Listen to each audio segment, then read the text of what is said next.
Okay, looks like we are live. Welcome, everybody, to Standing for Truth.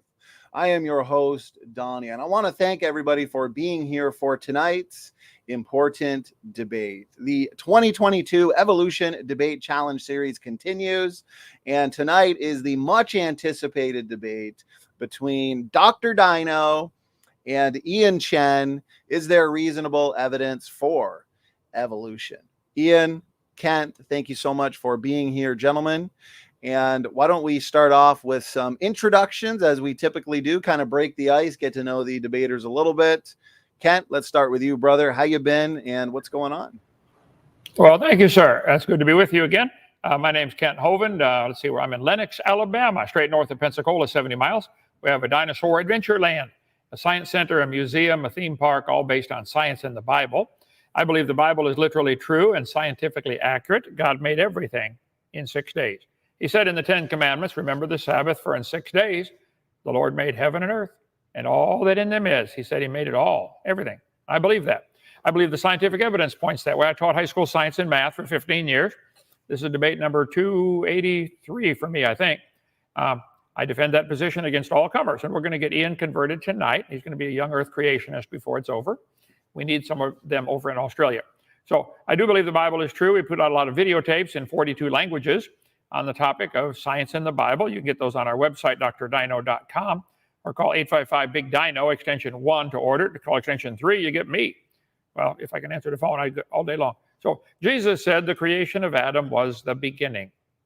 Those who teach the earth is billions of years old are calling Jesus a liar. They're welcome to do that, but they need to be alert to the fact that that's what they're doing, and I'm warning them it's not going to go well Judgment Day. Said the same thing in Mark 10:6. From the beginning of the creation, God made a male and female. The Bible says by one man, sin came into the world and death by sin. If the Bible view is correct, God made a perfect world, man wrecked it. If the evolution theory is true, it all started with chaos and man is making it better.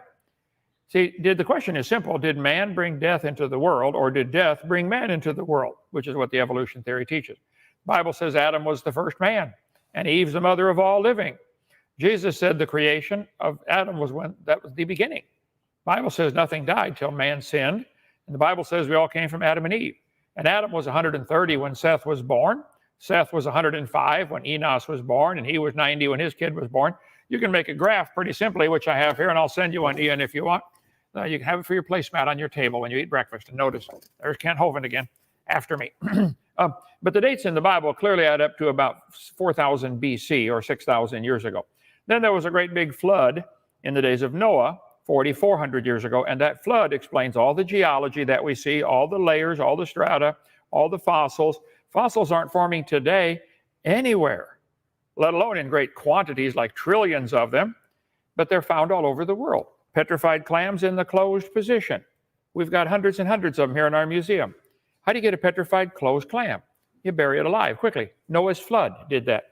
I think all fossils, or nearly all fossils, are from the flood in the days of Noah. The Bible dates add up to about 4,000 BC, plus or minus, I don't know how much, a few years, okay? And Bible dates add up to 6,000, and dinosaurs and man always lived together. Reptiles never stopped growing, and before the flood, when the people lived to be 900, the reptiles would get to be huge. That's the dinosaurs. Noah then took them on the ark, probably babies. They would eat less, live longer, and produce less poop, and have less food to eat. And so it's logical to bring babies of everything on the ark. After the flood, man killed most of them. They called them dragons, and for thousands of years, there are legends of people killing dragons. There could be some still alive. There have been a lot of reports in places like the Congo, Africa, where there seem to be some small dinosaurs still alive. We cover that on video number 3 of my series. Let's see, dinosaurs still alive. Get the video series, creation seminar series, $50 for the whole thing. Okay. The evolution position is clearly calling the Bible a lie. It's calling Jesus a liar, and it's trusting conventional dating of fossils by the layers they're found in. All the layers are the same age. There is no geologic column anywhere. It doesn't exist anywhere. It's imagination. Actually, Kent, before you continue, brother, I just wanted to ask you, are you going into your opening statement or just your intro? Well, I've been 4 minutes, my opening statement, so okay, we'll stop there. Okay, well, I just wanted to... You're okay to continue, Ken. You're okay to continue. I got plenty. No problems at all. I got plenty. That's my opening statement. I believe the Bible's true, evolution's dumb and dangerous. Go ahead. Okay, well, I appreciate that, Kent. Let's consider that kind of the intros, as in like breaking the ice, getting to know each other a little bit. And then, Ian, what we'll do is have you give your intro, but then your opening statement at the same time. And then whatever you take just for your opening statement, we'll give Kent equal time. Yeah, so let's say you take 12 minutes. Yeah. We'll have Kent take 12 minutes as well. So for the audience sake, though, I do want to go over the format and the structure for the evening. So we're going to be having intros, which we just did with Kent at least. Then we're going to have equally timed opening statements, roughly 12 minutes. If Ian, you use a little bit more, that's fine. We'll give Kent the same amount. Then we'll have rebuttals, let's say anywhere between 6 to 8 minutes. And then an open discussion where the debaters will be discussing the topics, focusing on one topic at a time, and maintaining an equally timed discussion as much as possible. And then 5-minute closing statements. And this is where we get you guys in the audience involved. We're going to have an audience Q&A. So please make sure you are tagging me with your questions at Standing for Truth, and that way I won't miss them. Okay, Ian, we're going to hand it over to you. You can do your intro and your opening statement all at the same time. So thank you for being here, and the floor is all yours. Hey, thanks very much for that, Donnie. Can just double checking. Can you guys see the share screen? Yes. Right, excellent. And I did promise Kent in our back and forth in terms of text that I'll try and bring something new and interesting. I know Kent's probably done like tens of these debates, and it's probably a bit boring for Kent now. So hopefully I'll have something he's not heard of before, but I'll also have a few things I think that has been really discussed with Kent. So, trying to keep it interesting. So in terms of my introduction, my name is Ian Chen. That's not my wife. That's a picture of my wife. A little nod to Kent and his humor there. So I just want to kind of talk through a few things. That's my contact details at the bottom if anyone wants to reach out to me for further information on anything that I kind of discussed today. But I want to kind of make the point that the opinions here today are my own and not the views of my employer. I'm conducting this debate on my own personal time and not during work hours. And I really wanted to kind of mention this because my last debate with Nephilim P, he tried to get me fired. So I just want to make it clear. These are my opinions. It's done on my own time. Nothing to do with my work at all.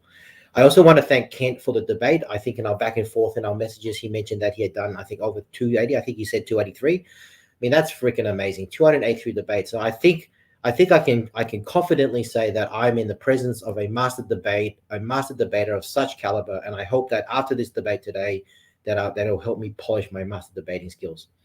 I also want to state that whilst the scientific definition of evolution is a change in heritable characteristics of biological population over successive generations, I will, for the purpose of this debate, accept Kent's 6 levels of evolution. So, Kent, you can talk about it, but I'm actually agreeing. Let's use your definition of evolution, your 6 different evolution, and we'll take it from there.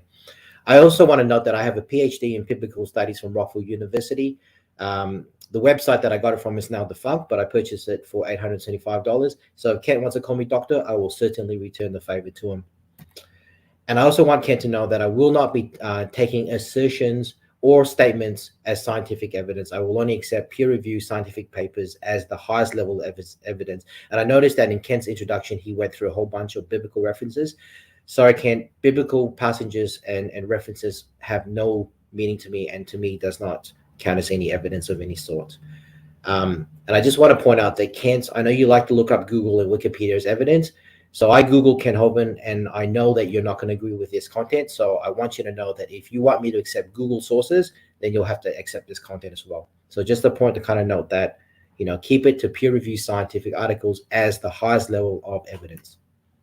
And that's my introduction. I probably should note, Donnie, that I do have quite a lot of things that I do want to talk about. If you give me like a 3-minute warning, what I'll do is I'll cut it off there and I'll go straight to my conclusion, as in the conclusion of my opening statement, if that makes sense. Any questions, or should I move on to the opening statement? Hello?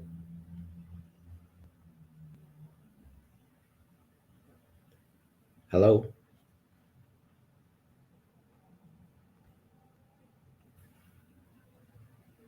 What's happened? Can you guys hear me?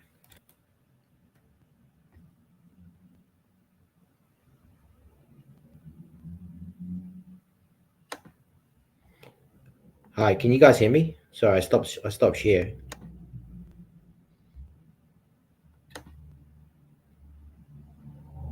Can you? I think there's a lag. Ian, There you're he is. good, man. You're good. I had to run I'm upstairs good. real quick. It's your opening statement, so just Oh, go good, ahead. good. I just wasn't sure, mate. Sorry about that. Let me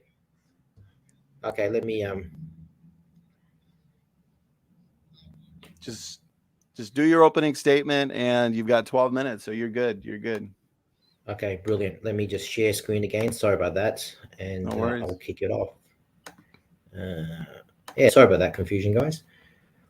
All right, you can see that opening statement. So I just want to point out to Kent that the debate topic today is there reasonable evidence for evolution? And I just want to kind of say that evolution is supported by almost every scientific discipline, over 100 of them. I've listed some of these down, could not fit it all into one slide, but I put down what I thought were the big ones.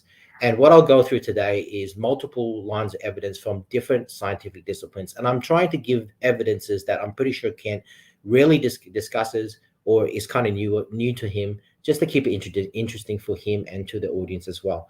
Now, I know Kent will probably say and cry out that we should be debating one topic at a time. So my question to Kent is really not each of these specific evidences, but really how is it that he, as a young Earth creationist, but with his belief, believes that every evidence from over 100 scientific disciplines can be wrong.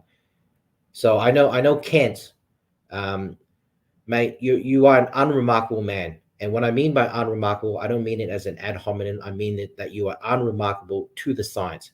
You and I do not have any formal education or work experience in the science that we'll be discussing together today.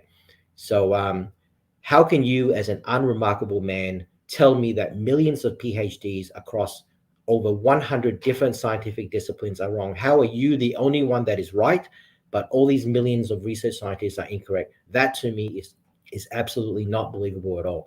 Yaks literally believe in a giant conspiracy larger than what flat earthers do. And what I'll be showing today is a range of evidences, as I said, from areas that maybe Ken has not heard or really delved into as much in the past. I also want to point out that there are approximately 9 million research scientists in the world, and almost zero of them are young Earth creationists. Now, a bit of a joke coming up here, but Ken, I know you believe that I think I came from a rock, but you literally believe that. It's in your Bible. You know, God fashioned humans or Adam from clay. You literally believe that humans came from a rock. So Ken, on the way back home, I stepped on a pebble. So I do apologize if I stepped on your cousin. If you can just pass on my apologies, that would be great. And Kent, because I think you're a very hard man to convince that evolution is true, I've got a new name for you, and I'm going to call you Rock Hard Kent. My first line of evidence is really around genetics, and I'm going to be focusing on ALU sign, or short interspecies nuclear element. But first, I want to talk about transposons.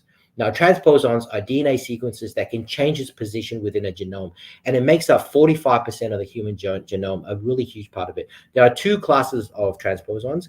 One, DNA transposons, they really act as a copy and paste. They copy strips of DNA and copies it to other parts of the chromosomes or even different chromosomes, and they make up about 3% of the human genome. Then there are retrotransposons that act as a cut and paste that make up 42% of the human genome. So below in the figure, you can see an example of this.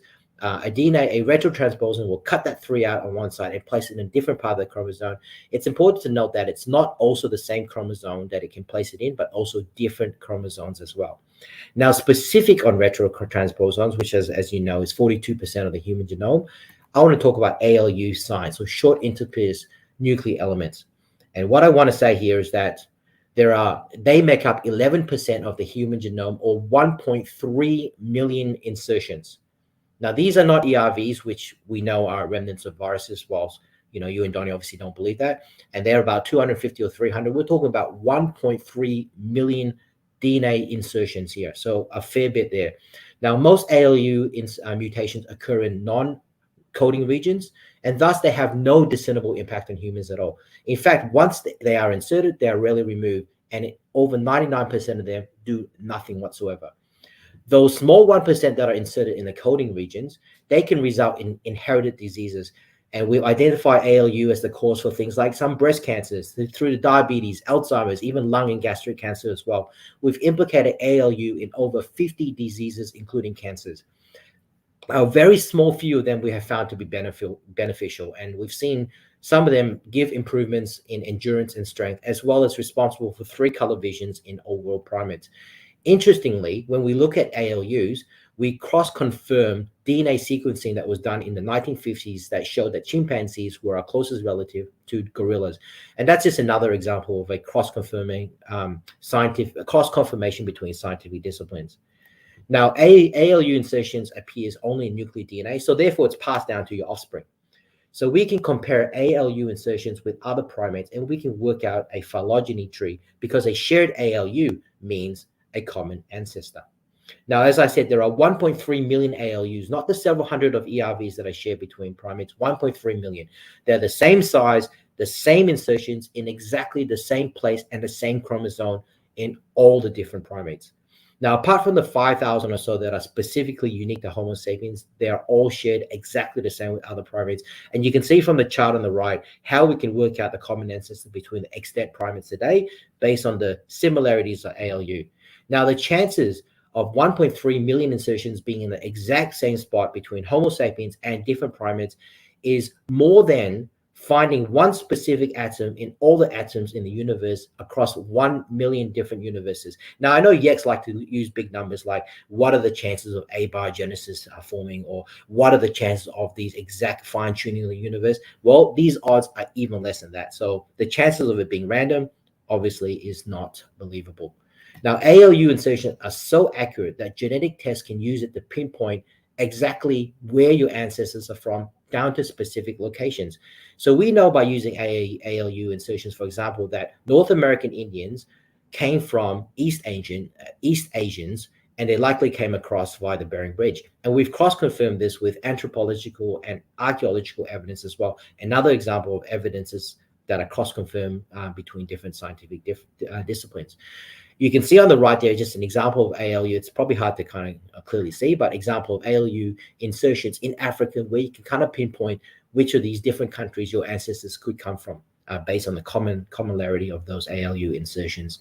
So my question to Kent really is simple. If he can't, or maybe after we discuss why he believes that he knows more than 100 different scientific disciplines across 9 million research scientists, that yaks are therefore correct, then we can focus on ALUs. And specifically, how does he explain ALU in a yak worldview? If he thinks God made them, why do 99% of them do nothing at all? If he thinks that there are errors, which I've heard him say about ERVs before, how do you get 1.3 million errors that are shared exactly the same between different primates? If he thinks that it's genetic degradation or genetic entropy, which I think Donnie may kind of allude to in some cases, then how are the majority of these ALU insertions in non-coding areas do nothing at all? And why is this degradation once again in the exact same places across different primates? Now we're talking about 1.3 million here. We're not talking about a handful. 1.3 million exactly the same. Now, obviously, common ancestry easily explains this. My second piece of evidence, and I know Ken has said this before, and I promise after this, Ken, the other stuff will be fairly new. So Rockhard Kent believes there is no such thing as a geologic column. Now, he should talk to Andrew Snelling, who has a PhD at Answers in Genesis, who absolutely believes there is a geological column and that there are index fossils as well. Now, Rockhard Kent has also stated that we don't know anything about the fossil except that it died. But actually, what we do know is we know a lot about the fossils. We know that, for example, based on their teeth, what they ate, based on their morphology, did they live mainly in land and water? We sometimes find fossils with skin impressions or fossilized food in the stomach. Even where they are in the environment, we can kind of deduce a whole bunch of stuff. So we know more than just that it died. Now, Ken also says that phylogeny is just lines on paper, totally misrepresenting the fact that we draw those lines based on countless evidence and data. So whilst I do agree with Kent that a specific fossil, we don't know whether they had children, well, we definitely know that they had parents. So I'm going to show you guys in the audience some photos. And I know that yaks don't understand science. And Rockhard Kent and his audience, I don't expect you to know the science at all. What I expect you to use are your eyeballs. Because I know yaks, one thing that yaks are good at is they have a PhD in eyeball science. So I'm going to show you some pictures, and I'm going to try and demonstrate phylogeny through these pictures. So the first picture here is basically the phylogeny, basically the transition from from dinosaurs to birds. Now I want you to focus on the duck at the bottom left and just follow the line through to the dinosaur on the top left. You can see through each small changes, its parents becoming more and more like the dinosaur on the top left. Now, given time, I won't go into too much detail, but I'll focus on whales as well. Once again, look at the whale at the bottom and look at the successes, little changes that the parents will have, so it becomes a more marine adapted animal to a land adapted animal as well. You see the hole in the top of the head slowly migrate to the forward part of the head. The flippers kind of extending and becoming limbs and so forth. Now, what I kind of want to show the audience today is look at the two skulls below. Now, evolution states that bears come from the Caniformia order, which basically translates to dog-like carnivores. And this order includes things like bears and seals. So a question to Rockhard, Kent, and the audience is, tell me which of this skull is a black bear and which of this skull is a harbor seal. Even Kurt Wise from AIG says that seals are marine adapted bears. So use your eyeballs, guys. Look at it. Can you not see how similar some of these are? Even with the bears and seals, I know Kent will think there are different kinds, but look how exactly the same they are. Now, my next piece of evidence is around archaeology. Now, according to AIG, Noah's flood occurred in 2348 BC. And AIG uses radiometric dating, thermorescent dating, even oxidizable carbon ratio dating. I won't go into detail what these are, but they use these different dating methods to prove that the stories in the Bible are true. They use it to date the Dead Sea Scrolls. They use it to show the kingdom of Judah existed. They use it to show that there was a destruction of Sodom and even the existence of King David. Now, if I were to use the exact same dating methods that AIG uses, well, we can see architecture and we can date those architecture. And there's a whole bunch of them that you can see listed now as happening before Noah's flood. So Ian, and before you continue, well, I apologize, Ian. You just hit the 11-minute mark. I just wanted to notify you just hit the 11-minute mark. Yes, I'm gonna skip through so you guys will get a sense of the things I would like to talk about, but maybe for another debate. So using the same dating methods. Oh no, thanks very much for that, Donnie. Really appreciate it.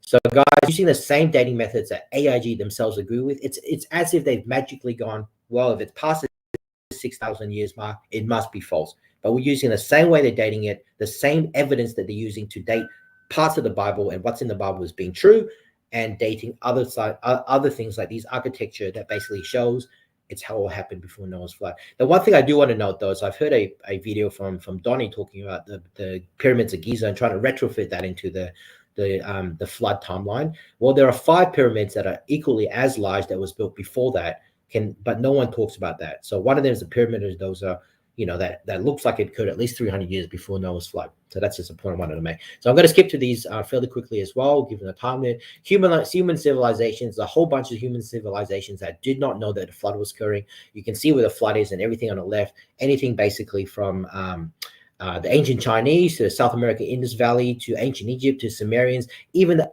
Australian Aboriginals at 50,000 years. So that's a point I would have liked to cover. Same thing, using the same dating methods, cave paintings. We have cave paintings that were basically created before the universe was created. So that's interesting as well. But the point I kind of want to dwell on here is linguistics. So the Tower of Babel, according to AIG, occurred in 2242 BC. Yet we have evidence of pictographs and writings that occurred before that.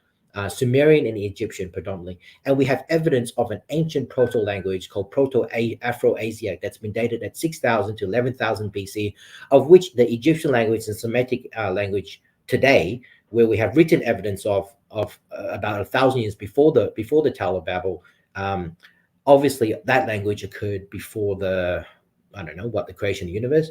So once again, we can have a chat about that as well. I won't go through these slides to kind of say that with our human migration and how we know people migrated obviously don't fit a Yek timeline.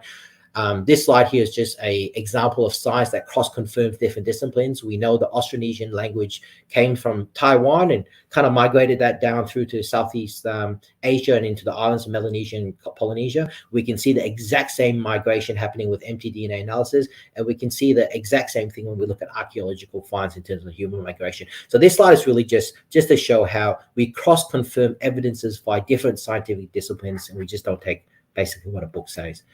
Now, what I do kind of want to say here is, why am I doing this? And the reason I'm doing this is I came across an interesting stat I kind of want to share with people today. And that is, fundamental Christians make up an extraordinary high percentage of people in the US federal population. 99.9% of criminals are religious, of which a fair bunch of them, at 57%, are Christians. Atheists only make up 0.1% of that. During the same time, and these are data from the USA, during the same time, there were 3% of people who claimed that they were atheists in the USA. So I want to kind of marry this down to, numbers that I hope the audience understand. In the USA, 698 people per 100,000 are in jail. In Australia, that's 218 per 100,000. What's interesting thing is that USA has 4% of atheists and Australia has 30.1% atheists.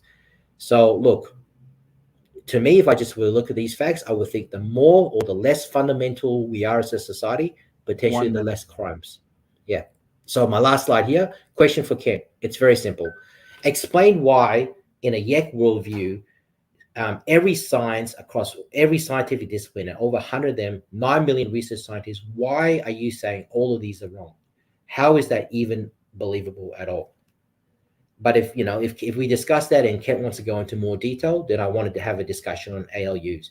So explain ALU sign elements in a YEC worldview. If he thinks God made them, why do 99% of them do nothing at all? If he thinks there are errors, how do you get 1.3 million errors shared exactly the same between Homo sapiens and all the other primates?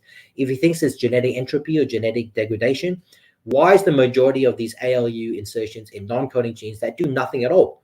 And how come the degradation is once again in the exact same place between humans and primates? And I want specifics, Ken. I don't want vague hand gesturings or what you did with the ERV, where you went through a 30-minute video rebuttal, where you spent 25 minutes defining what ERVs were and 5 minutes quoting from Bible passages. So we're going to get down and deep into this as well and try and pull the science out and maybe have a discussion of science. So I'll stop there and kind of thank everyone for listening and their time, and Kent as well.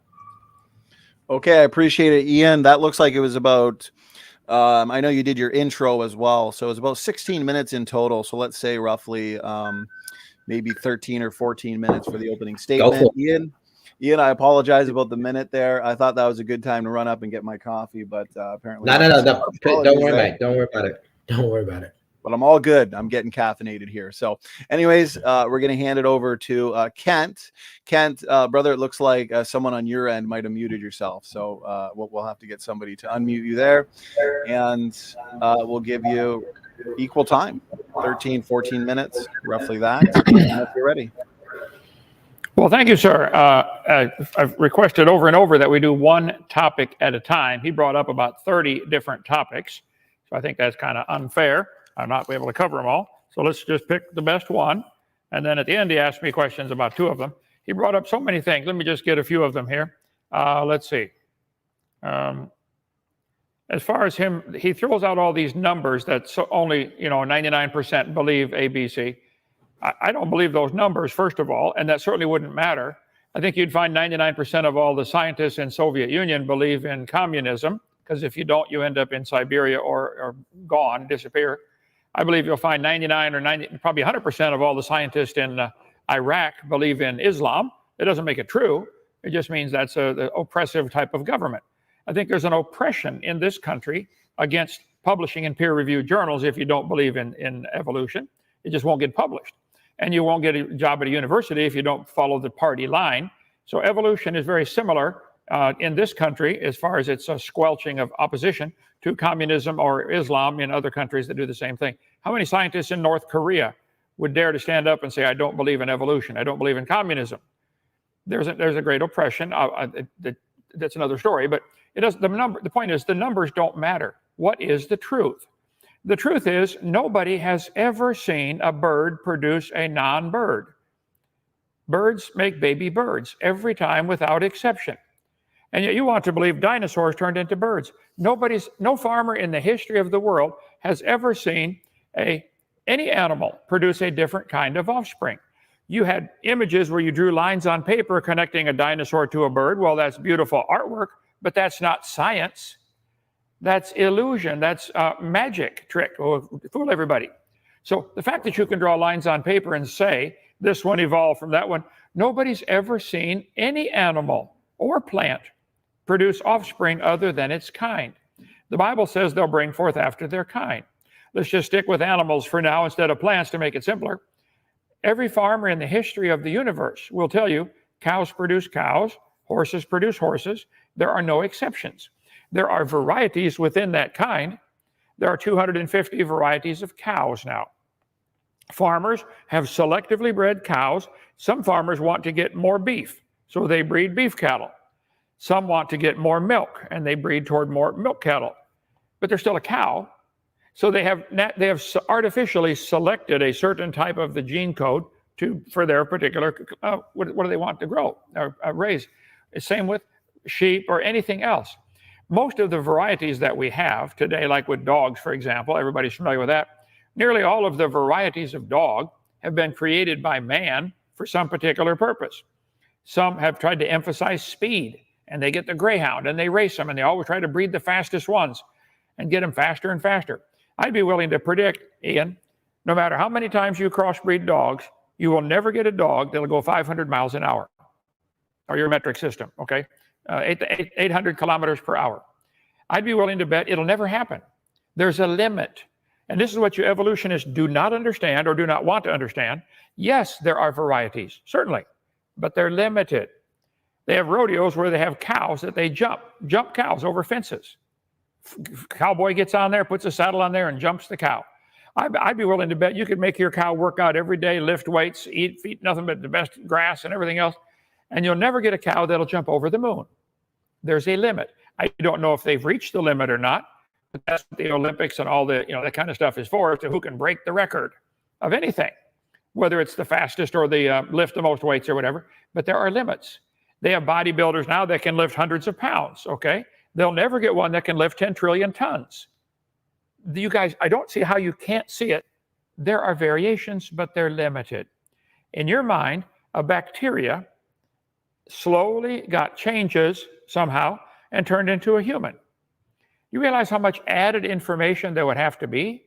A bacteria doesn't have anything in its gene code for arms or legs or eyes or hair or none of mutations only change or scramble existing information. They don't add any information. So change the bacteria to anything other than a bacteria would require quadrillions of additional bits of information, and it just doesn't happen. Evolution is a lie. It is supported by nothing but lies. And for you to say all scientists believe in evolution, therefore it's true, well, first place, I don't believe all scientists believe it, okay? Secondly, even if they did, that wouldn't make it true. That's not how truth is determined. Not by majority opinion. Doesn't matter. You go by how many people are in prison in Australia versus over here, that proves you got a better system. Well, maybe if you want to be under socialism, that's fine. Live wherever you want, okay? I don't. I'd rather live free. So, again, you made so many topics. Here's what's going to happen. He made up, say, 15 topics or so during his speech. I'm going to answer as many as I can, and then he's going to say, aha, you didn't answer that one. Well, there isn't time. Pick one at a time, Ian, one at a time, and let's go through it. Okay, you mentioned ALU, that these insertions. First of all, I don't know that that's correct, what you gave. You gave the data, and then I want everybody to assume that it's true. But let's assume that it is true, that all the primates have these same insertions in the same location. And you yourself had on the screen that these ALU do almost nothing. Well, if they do nearly nothing, either we don't know what they do, or they really do nothing. They're leftover remnants of what man used to have, what used to use maybe. Maybe God created man perfect, and all the animals needed a certain genetic code to do something. I think, how many lines of code are there for Microsoft Word? Hundreds of thousands. Okay. Is there a chance that in Microsoft Word, some of the lines of code are no longer used? Yeah. They don't use them anymore. So what does that mean? Nobody wrote the code? No. So your argument from lack of use is flawed on its surface. And about the fossils, you said, I've said frequently, and I'll say it again, when you find a fossil, you cannot prove it had any children. So you had up on the screen, well, we could prove it had parents. Well, I think that's correct. I'd be willing to bet you $5 this clam had parents that were clams. Nobody has ever seen, I lost my screen here. Okay. Nobody has ever seen a clam produce a non-clam. Never. If you wish to believe or imagine SpongeBob style that the clam came from an amoeba over millions of years, you can. The Bible says 20 times in the first 7 chapters that the animals and plants will bring forth after their kind. Birds always have baby birds. We got all kinds of different birds here. We got parakeets and peacocks and I don't know what all we got here. Emus. We had 3 emus. One wasn't very friendly. He ended up on the dinner table, and now the other 2 are very friendly. But they're going to bring forth after their kind. This is all anybody's ever seen. The word science means knowledge. It comes from the Latin word seer. What do we know? We know birds produce baby birds. That we know. We do not know they came from anything other than a mama and daddy bird. We don't know that. Birds are mentioned all through the Bible. You don't accept Bible verses, that's fine. You will one day. But the idea that dinosaurs turned into birds is absolutely absurd. One of the dumbest ideas in the history of humanity. It's a bird. It's a dinosaur. When a grown man dreams a T-Rex turned into a chicken, he needs some serious help. Scientists unveil missing link. Look, when you find a fossil, you don't know that that's a link between anything. Think about it. No fossil would count as evidence in a court of law. None. Breaking news. Dinosaurs turned into birds. They're pushing this propaganda since the late 90s, and people start to believe it. You tell the lie long enough and loud enough and often enough, the people will believe it. Hitler said that one. Missing link. Dinosaur, bird. Yep, there we go. The missing link. National Pornographic. Archaeoraptor. This is the propaganda pushed on kids, but this is not science. If you find a bird with unusual features in the fossil record, all you know is, as a fossil, there's no fossil record. If you find a fossil in China or anywhere that has unusual bird features, what should you conclude? You found an unusual bird. You don't know that it's a link between anything. This is how I don't see how you guys cannot get it. No fossils are going to count as evidence, and there is no fossil record. There's a lot of fossils. We have hundreds, probably thousands in our museum here in Lenox, Alabama. Come see them. Every one of them is dead. None of them talk. None of them have a date stamped on them.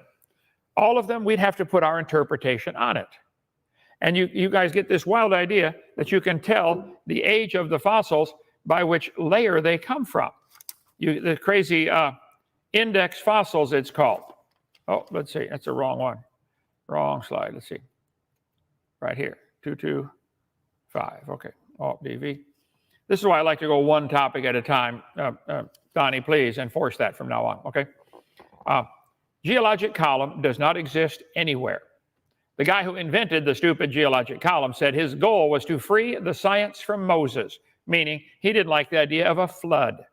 They made up these names, Cretaceous, Jurassic, Triassic, Permian, etc. It doesn't exist anywhere in the world, except in the textbooks. They were all given names and index fossils. This guy in the Scopes monkey trial, the atheist lawyer, said the lowest layers are obviously the oldest. Well, that's just plain stupid on its face. You think the top layer is younger? Then I'd like to ask you a simple question. Where's it coming from? Outer space? If you shuffle a deck of cards, Ian, the top card is not younger. All the cards are the same age.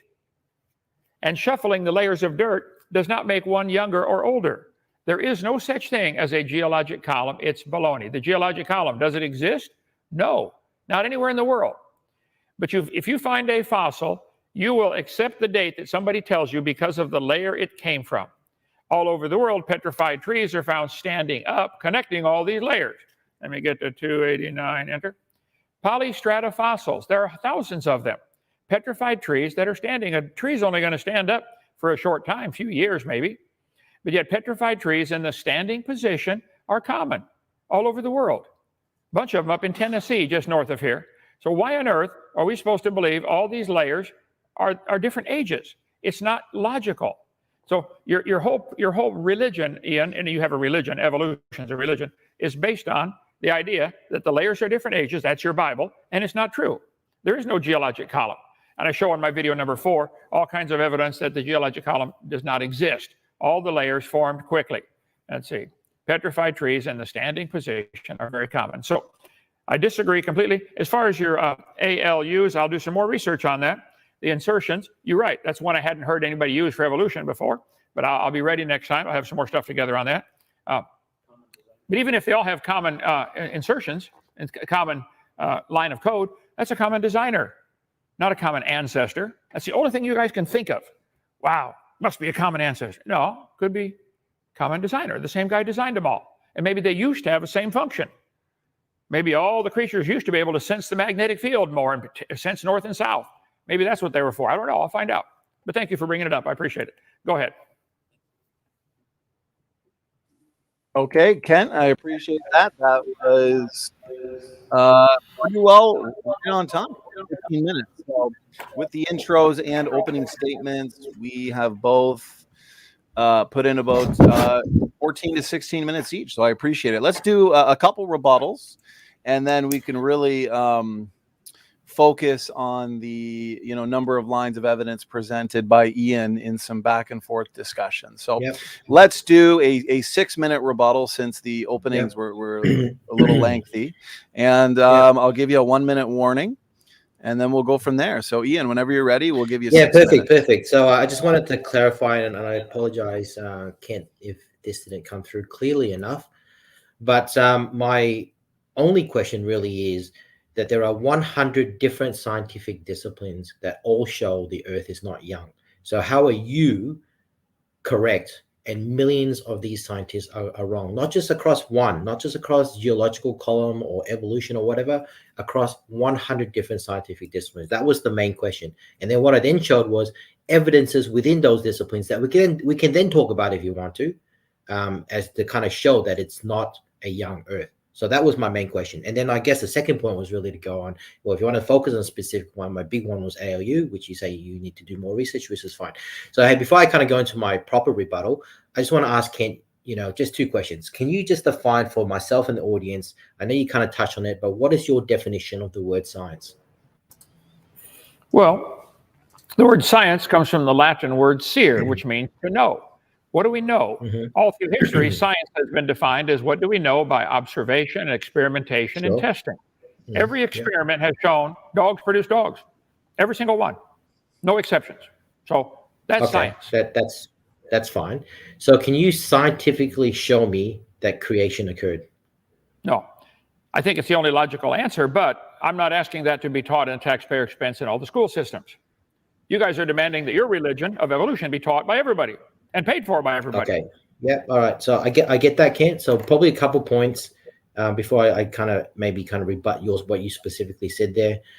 Firstly, whether or not you pay your taxes or whatnot is irrelevant to me because I'm in Australia. So it's got nothing to do with my education system at all. Secondly, and it's really just a point that I know you're kind of aware of, there is a challenge that Robert Beatty has for you to debate on him around the tax. I'll leave that up to you and him to work that through, but he just wanted me to kind of mention that with you. But my point here is that given that you've admitted that there is no scientific evidence for creation, after this debate, can I get your agreement that you will go and remove the word science from your organization, Creation Science Evangelism, and just rename it to Creation Evangelism, given that you just said there is no scientific evidence to creation at all? Can I get your agreement on that, Kent? Absolutely not. All of these, right, okay. All of the science observation says dogs produce dogs. There had to be a designer. Ian, I want you to explain how this pen came to be, but you cannot use man as your answer. I want a purely naturalistic explanation for an ink pen. Can you give me one? Well, no, because we know that ink pens were made by man. You got it. Yes, but we don't know that the universe was made by God. Anyway, so let me just go through quickly some of the rebuttals. So, and Ian, before you do, I'm going to pause it. Don't worry, you got exactly 3 minutes for your rebuttal. Okay, now I'll be kind of quick anyway. So I just want to kind of say that I know, Ken, you talked about the fact that the geological column does not exist. Can you please talk to Andrew Snelling who has a PhD in geology in Answers in Genesis? So it kind of suggests to me that if you study the topic, like Andrew Snelling, who's a young Earth creationist, does, he agrees that there is a geologic column. So I hear what you say, but you probably need to speak to even a Yek who is more informed on that topic to ask that particular Yek why he believes a geological column exists as well. Now, you mentioned a whole bunch of stuff around 99% of Soviet people believe in communism. That's fine. I mean, that's not really science. but that's okay. That's more of a belief. But I do kind of want to point out that as we know more and more about science, we update our views in science. So if you get sick, Ken, are you going to go and get what have you said before, like your blood kind of taken out? Is that something that you're willing to kind of do, or are you going to go to a proper doctor with the latest in medicine based on all the science that we have discovered in the last 400 or 500 years? As we know more, we improve, and it becomes less and less likely that what we know is actually wrong. And that's why I kind of believe in science. Now, the whole point about ALU, if I can just spend the last minute or so left on this one, and if you don't want to discuss this one, that's fine. We can move on to something different. But I just want to point out, you said that ALUs may or may not be true. It's true. I am giving you what the scientific consensus is. If you don't believe it, that's fine. Once again, I ask, why should I trust you as opposed to people who have studied this topic their whole lives? So I'm just going to take it that what they tell me and what's in the scientific papers are correct. Now, you said that God created ALUs, and that's my point. Why did God create 99% of these ALUs that does absolutely nothing at all? And why did God build it exactly the same in exact same places as a gorilla or a chimpanzee and whatnot? Why is it exactly the same between us and other primates? And we're not talking about the 250 to 260 ERVs that you discussed in the past. We're talking about 1.3 million exactly the same insertions, of which I'm telling you 99% of them do nothing at all. And the 1% that do something tend to be deleterious. So I'll kind of stop there and kind of hand over to Kent. Okay, Ian, that was your 6-minute rebuttal, and a portion of that had you and Kent engaging, so that's fine. And let me just restart the timer. Kent, you have 6 minutes of rebuttal, and you can do however you please with it. Go ahead. Well, thank you, sir. Once again, we have 10 topics on the field. I'm going to have to insist one topic at a time. Which one do you want? What's the most important one? Let's just, Donnie, let's just do the whole debate on just one topic, like fossils. What do they prove? Or ALUs. We can do that next time. Okay. Now, he said there's 100 scientific disciplines. How can I be the only one that's right? Well, of course, his question has the built-in assumption that what he's saying is true. I don't think there's evidence from any of the scientific disciplines that show how any animal can produce a different kind of animal. Nobody's ever seen a dog produce a non-dog or a cow produce a non-cow. You can draw lines on paper and connect them back to an amoeba if you want, but that's not science. That's religion. That's artwork. That's deception. So all of science, all of observation, which comes from the Latin word seer, what do we know? By observations, experimentation, and testing. You can do all the experimentation you want. Every farmer in Australia will tell you kangaroos produce kangaroos without exception. No exception. You might get a big one or a little one, but you're going to get a kangaroo. And I bet there's a limit to how big they can get. I bet you'll never get a kangaroo 50 feet tall. I'd be willing to bet money on that. There's a limit. You might selectively breed kangaroos till you get them 10 feet tall, maybe so. But you're not going to get a 50-footer. There's a limit. And you guys refuse to believe that there are limits to these changes. That's with selective breeding. Just in nature, most of the dogs that man has produced in the last 400 years would not survive in nature. If you turned all the Chihuahuas loose in the woods, most of them wouldn't make it one day. The squirrels would eat them, okay? So, what? Yeah, they wouldn't make it. So the fact that man has now been able to selectively breed down to a toy Chihuahua, okay, I bet they'll never get one as big as as small as a flea. There's a limit to how small a dog can get. There's a limit to how big a dog can get. I don't know if we reach the limit or not, but they're probably getting pretty close. It's like with the racing the miles. It took them a long time to get under 4 minutes, the 4-minute mile. And so, but nobody's ever going to get under 1 minute, not running on their feet. So there are limits. You guys refuse to accept that obvious scientific evidence. It's for everybody to see. Dogs produce dogs. Cows produce cows. No exceptions. None. So you said 100 scientific disciplines to support evolution. I think you're mistaken. That's not true. You made that up. You might believe that. Somebody might have told you that, but it's not true. And even if it was, how can I be the only one that's right? How many times through history has been one person who said, look, this isn't right. We're going to change this. George Washington was bled to death by his doctors because all the doctors said, if you're sick, your blood's bad. Take out your blood. It was called the doctrine of humors. They were all wrong, all of them. Somebody said, hey, Bible says the life of the flesh is in the blood. Let's not bleed people when they get sick. So history, the science has a long history of the majority being totally wrong on things. And you yourself said, we like to change and improve. Well, good. Well, then change and improve your science to include the fact that we don't know how life got started. Had to be a creator. Had to be. The universe obviously can't be eternal because we see it burning up, winding down, everything. It had to have a beginning. And your ancient civilization, that would be a good one to take a whole other debate on, Donnie. The fact that they find civilization somebody dates older than the flood does not mean their date is correct. The fact that AIG uses carbon dating and stuff, I don't care what AIG does. I don't work for them. They're a good bunch. I like what they do. I recommend them, but I'm no connection with them. I would disagree with them on multiple things.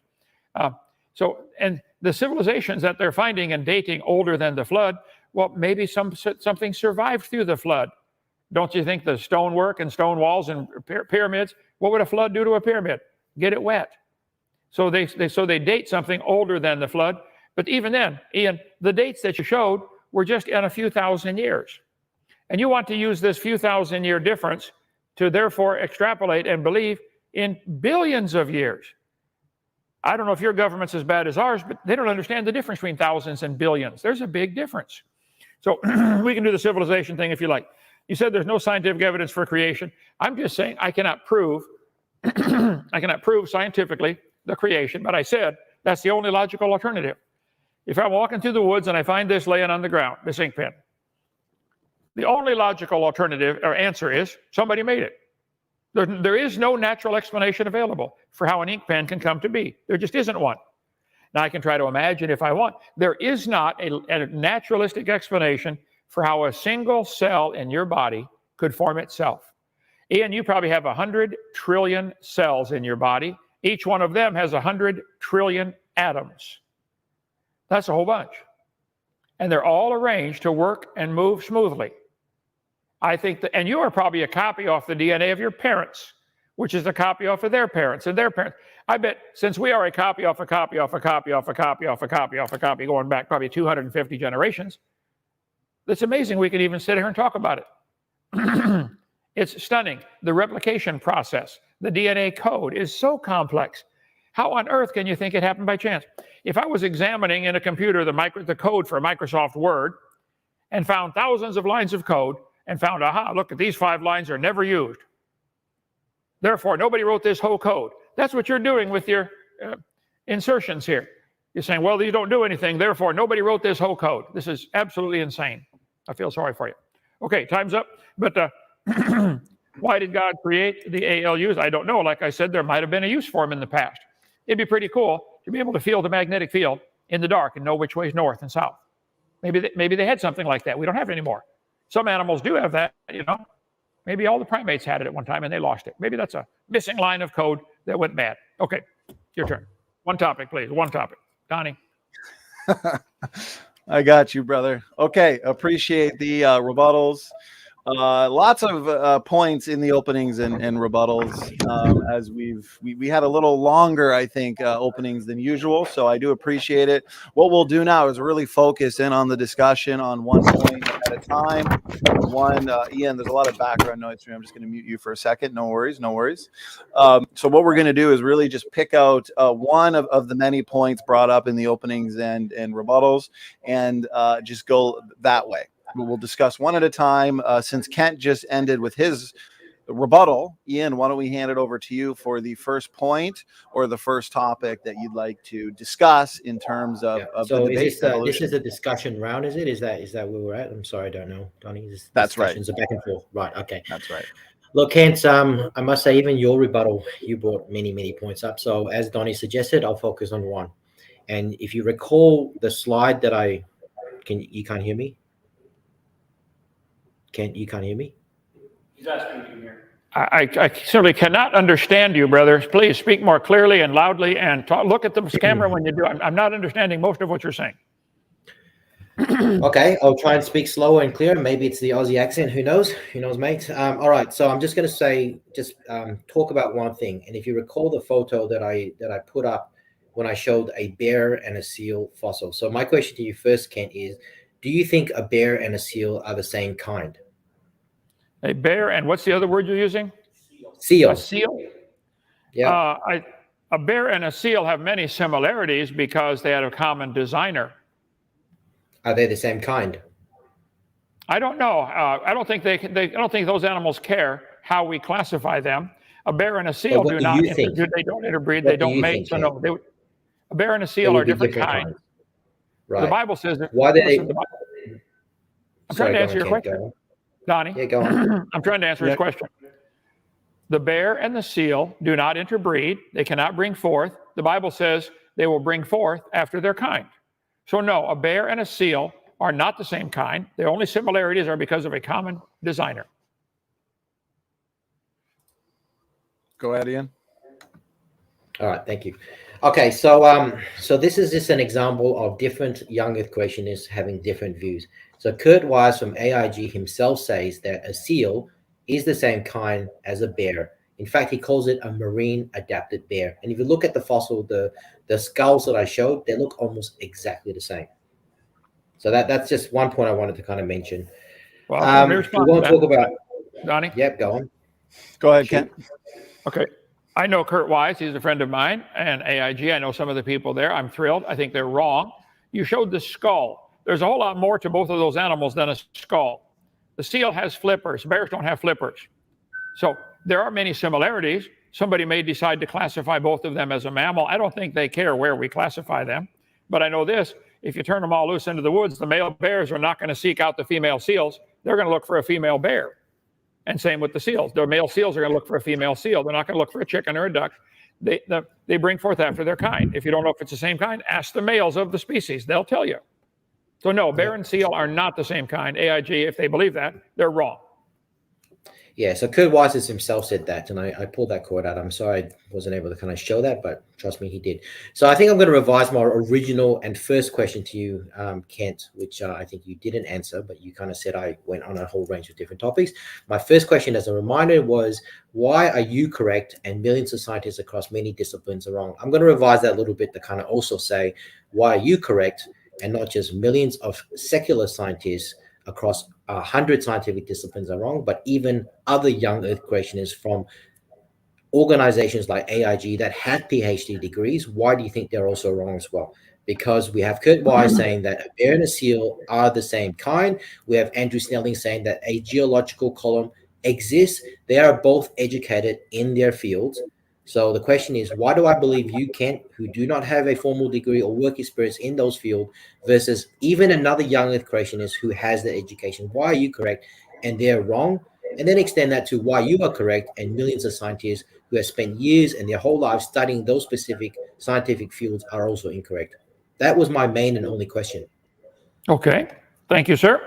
It's difficult. It's a heavy burden that I carry, Ian. Being right on everything all the time is difficult, but I've done so well for so long, I think I'll just keep it up. I don't care what anybody else thinks. I want to know the truth. The truth is, dogs produce dogs, nothing else. Seals produce baby seals, nothing else. Never. No examples in history, no examples in the world of this happening.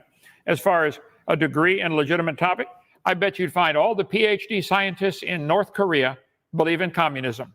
Therefore, communism is true by that logic. All the PhD scientists in Iraq believe in Islam. Therefore, Islam is true. It doesn't matter what all the scientists believe. That's just what is being taught. This changes from generation to generation. What is truth seems to change all the time.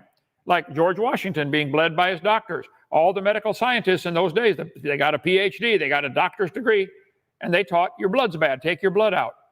The history is replete with evidence of examples of the majority being totally wrong. And the majority, first of all, you cannot say that it's 99% of scientists believe in evolution. It's more like 30% of the people believe in evolution or less, maybe more in your country, but that wouldn't matter. Again, that's an argument for majority opinion. It's meaningless. So I appreciate that you finally recognize that I'm right all the time, but that's fine. I did, then we'd both be wrong. So I'm not going to do that. So look, the number 99% was to do with ALU insertions and not on anything around most scientists believing in it. I think the statistic that I came across was 0.1% of research scientists believe in young Earth. That's 0.1%. So 99.9 is even worse than you think.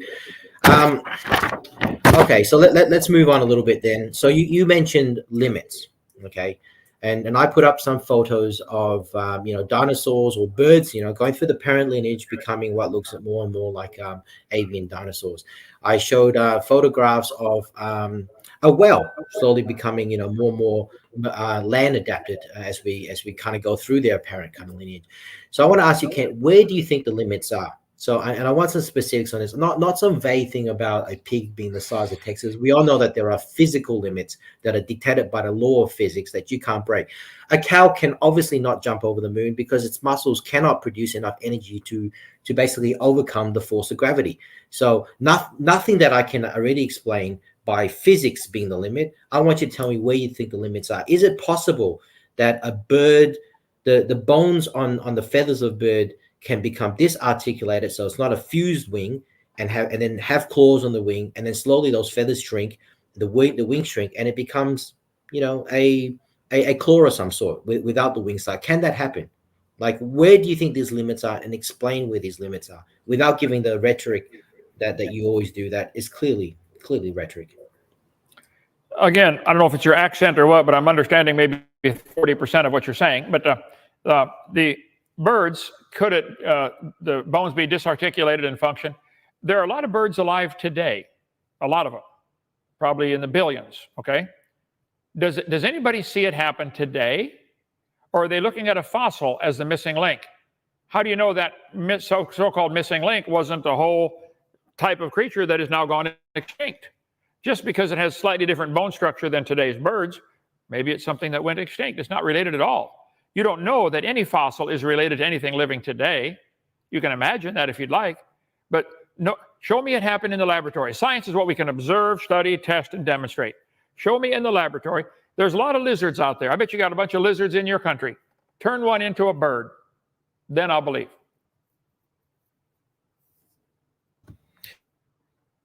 It's to you, but I can't understand it for you. So, where do I kind of go from here? So, when I was asking the question around limits, what I wanted to know is, through successive little changes, can we make a limb, for example, turn into a flipper? So we talked about the bear, we talked about the seal. Now, the difference in their skeletal structure is almost the same. They've got the same number of bones and digits, etc. One just looks like a flipper on the outside because the bones are elongated and it's kind of shaped as a flipper, but they still have the same bones. So the question is, can a bear's paw, can that change through different small incremental changes so it becomes longer and it becomes a flipper? Do you think that can happen? I mean, where's the limit that stops the bear's paw from changing into a seal's flipper? Well, we've never seen it happen. Nobody's ever seen a bear's paw turn into anything other than a bear's paw. I think you will find that the 8 different varieties of bears in the world might have had a common ancestor called a bear. And I don't remember which one does have a slightly longer paw. Do you remember, Damien, from our science collection up there? Some bears, their hand is the paw is slightly longer than others. Okay, it's still a paw. It never turns into a flipper. So you can imagine that if you'd like. But I don't think anybody would know what the limit is. You could ask the bears if you'd like. But I think they're pretty happy as is, and they seem to function just fine. So to say to them, is there a limit? What do we observe? Science is not what we imagine. It's what we observe. We observe bears make baby bears, without exception.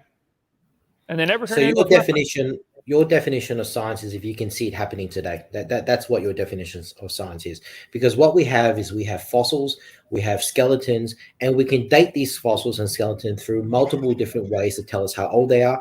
And you know what, Ken? They provide a really great gradation, between, those examples of those paws becoming longer and just changing over time.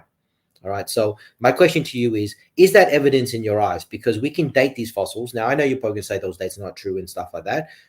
Then the question then becomes is, why do you think it's not true? And it's not just one particular radiometric dating that's incorrect. It's why do different types of ways that we can date a fossil, why are they all incorrect? Because they're all showing a similar date. We use the ways of dating to date those fossils. We see the change. And what I was trying to show in that picture between the bird and the dinosaur is if you go back to the parent lineage, you can see micro changes that kind of change and morphs the physiology of that bird into what then looks like a theropod dinosaur. And it's all through successive changes over tens and tens of millions of years. So my question, Ken, is what do you want as evidence? Is it that you need to see it happen now? Is that your definition of evidence? Or will you accept that where we use science to date something, and then we can piece together the puzzle that shows exactly that picture I showed you of a bird becoming a theropod dinosaur? Well, you threw together about 20 assumptions before you asked your question. First of all, I don't think there is a geologic column. I think there are different layers. Would you answer my question before we go on about the geologic column? How do you get petrified trees standing up, connecting all these layers? How long does a dead tree stand up in Australia before it falls over? All right, so a petrified. So we're going to come back to that question, Ken, but I'll allow this digression. So, you know, if you think there was a global flood, you would think that you would find these petrified trees in everywhere. But why do we only ever find them in environments that are essentially swamp-like, as if a tree died in a swamp and that swamp kind of gets flooded and deposits silt, and then, you know, the water disappears and it floods again and just continuously deposits silt until you see these layers that you're calling different strata. Now, I don't know the exact geological term, but I understood strata to mean things like a sandstone layer, a limestone layer, not the same kind of layer that show differences within it. All right. So if there was a global flood, wouldn't you be finding these trees everywhere and not just in environments that we see that can explain the fact that these dead trees stand as over the years still gets deposited in what you're seeing as layers today? So that's my answer. Well, you are imagining that it only happens just one petrified tree standing up through all the layers would discredit the layers being different ages. Sometimes they're not different strata, though, Kent. They're not different strata. They're not going through a limestone layer, a chalk layer, a volcano ash, or whatnot, which is essentially, you know, what we define as the different eras or the millions of years in between. They're going through the same layer, but those layers itself show annual differences. Whereas, you know, a flood happened, deposited a bunch of silt, the flood recedes. Next year, maybe another flood occurred, deposit another. So those are the layers that we're talking about. We're not talking about layers that go through different geological strata, you know, limestone, chalk, volcanoes. That's not what you're showing. I have pictures. I can show you pictures, and there's several of them up in Tennessee that are still standing there. Petrified trees running through a seam of coal, and then many more layers of rock, and then another seam of coal. The Mary Lee and the Blue Creek Formation of coal, which are dated as being millions of years different in age, but yet one tree connects them. All of these layers that we see on the earth were laid down in one big flood rapidly, probably in 1 year, and then many of them were bent while the layers were all still soft. If these layers are different ages, when you try to bend rock, it's going to crack. These were all soft while they were being bent in these crazy shapes. They're found all over the world. It's not just one location, though one would prove the point. I think if the flood made all the layers rapidly, and then they all bent while they were soft and then hardened over the next few hundred years, that would easily explain it. But I know the Bible says the scoffers do not want to believe in the flood. That's their big objection. But I cover on my video series about the folded mountains and all this kind of stuff. But one tree standing up would destroy your geologic column. And I'd like you to answer the question. You say the layers are different ages. I know you believe that. Where's this next layer coming from, Ian? If it's moved from here to here, that's not a different age. Stacking your books on your desk does not make the top one younger. You just moved it to a new location. How are these new layers coming from outer space? Where are they coming from? If they're already on the earth being reshuffled and moved around by water or something, it's still the same age. It doesn't change the age. Why do you believe the top layer is younger than the bottom layer? Why do you believe that? Okay, Kent. So just on the topic of trees, I just want to point out that somewhere out there is a tree whose sole job it is to replace the oxygen that you have wasted. After this debate, can I suggest you find it and apologize to it? Okay. So look, it's as you believe that all matter in the universe was created by God at the same time. If that's the case, Ken, can you tell me which of your children are younger and older? It's not about what those layers are made from. It's about how they are formed, and how they are formed is basically how we date them. So we know one layer is younger and older because they were formed differently, and there were different radiometric isotopes that were kind of created as they were formed. So we know that this particular layer is younger or older than another. So the question back to you, Ken, if God created all matter at the same time, how do you know that Eric is, I don't know, actually, is he older or younger than Kent, Andrews, or your daughter? How do you know that? They're all from the same atoms, aren't they? I'm just not understanding the question here. Donnie, can you translate for me? How do I know what now? Say it slowly one more time. Okay, let me say it slowly. I'm sorry, Kent, about my accent, but I also don't speak redneck. Anyway, so my question is simple. The way we date the layers is based on how those layers are formed, not by the atoms that sit in that layer. And then I made an analogy towards how do you know which of your children are older and younger if God created the matter or the atoms at the same time? Because it is how they were formed. So a volcanic ash layer will have different radiometric isotopes that we can date than, let's say, a limestone layer. That's how we know one is older than the other, because of how it's formed and then the evidence it leaves behind as it's formed. So that's how we measure it. Does that make sense to you, Ken? I can't And really before you explain guys it any better. and before you guys continue, let's just make sure that the remaining portion of the discussion here is, free from any little digs or insults or anything like that. But for the most part, we've got a sophisticated discussion going on here, so I appreciate it. Okay, over to you, Kent, for your response. Okay.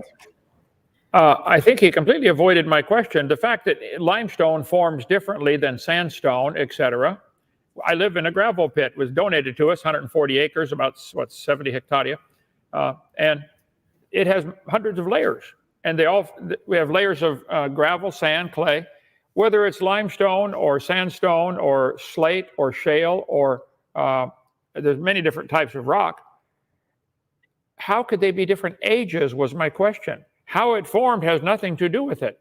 If there's a limestone layer on top of a sandstone layer, and we know limestone forms differently than sandstone, is this limestone coming from outer space? How it formed has nothing to do with it, Ian. Where did it come from? Do you agree, Kent, that when you have a layer and something appears on top of it, you make the assumption that what came on top of it is probably younger than what was underneath it? Do you There's agree the with that in the problem. first place? No. Ian, watch this. I'm going to shuffle these cards. Is that card younger because it's on top? Well, I mean, if you want to get specific to it, those cards would have been made in succession. All right. So they weren't all created at the same time. So if there's a way to date when the machine made that particular ace of spades versus an ace of diamonds, then yes, you could probably tell one is created younger or older than the other. Every speck of dirt on the planet is the same age, whether it's 6,000 or 6 trillion. Where is this top layer coming from? You're saying it's younger, but if it just got moved from over to the side to on top, it's not changing the age. How it forms is not changing the age. Your geologic column is a joke. It doesn't exist.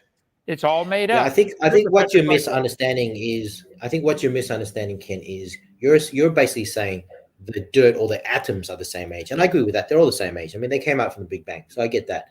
But the configuration of that makes a clay or volcano deposit, etc., they're different ages.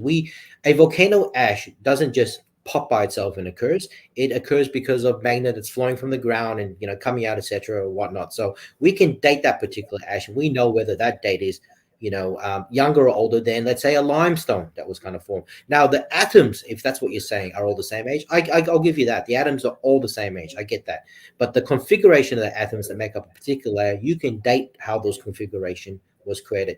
Now, one of the things that I think you mentioned before, Kent, that I kind of want to get your take on is you talked about bent rock layers. Okay, so if bent rock layers occurred because it was folded during the global flood when it was soft, when the mud was soft. Can you explain to me why we also see fossils in those bent rock layers also bent as well? It's almost as if when you have heat and pressure deep on the ground, that can cause deformation of the rock. And because the fossil was fossilized, it also bent along with it as well. So if the nose flood is correct, wouldn't you think that the bent rock layers would be bending around the fossil that wouldn't be itself bent? Can you please explain that, Ken? Well, we find like this piece of slate the man is holding in our museum is a piece of petrified wood running through 12 different layers of slate. The layers of slate are conformed around the petrified wood. Yes, I think the layers could form around things in the way, like this one. They found a fossil marine creature standing on its nose. The nose is in a totally different layer, millions of years different in age than the one where the rest of the body is. It's the same creature. Did it balance on its nose for millions of years? What I'd like to get you to understand, Ian, your whole geologic column is the problem, not the solution. The best way to explain all these layers, one log going through 2 different seams of coal. I got pictures here a second ago. 2 two different seams of coal that are dated at different ages, but yet one tree is connecting them with a lot of layers of rock in between.